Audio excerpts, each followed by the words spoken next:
The game had begun. Subs began to instruct me in the history of my past life, of my family, of my tastes, pursuits, weaknesses, friends, companions and servants, and the etiquette of the Ruritanian court.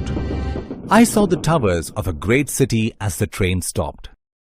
I breathed a short prayer to God and I stepped into the platform of Strelso. The sound of a military band and of men cheering struck my ear. A group of officers stood awaiting me, led by the decorated Ruritanian General Marshal Strekens. I greeted and received compliments of a large number of distinguished guests. No one revealed the least suspicion. We rode slowly to the royal palace.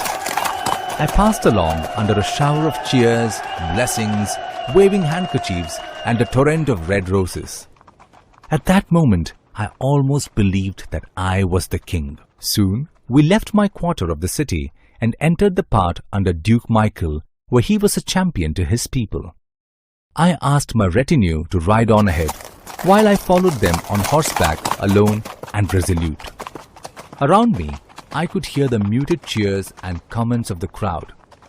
They noticed my red hair, my chin and other details, but didn't suspect anything.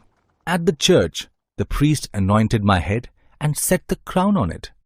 Princess Flavia came to where I stood. Then came the Duke of Strelso, Black Michael. I took my Michael by both hands and kissed him on the cheek. But in no face did I see the least doubt.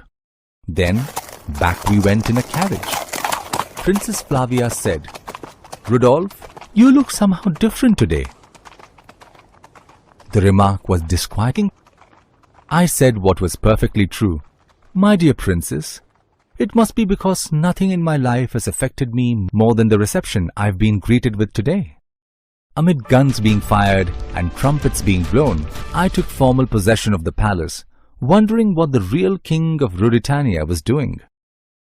Black Michael kidnaps the real king and Rasandil is forced to keep up the pretense for longer. The story of the daring rescue of Rudolph forms the story of the prisoner of Zen.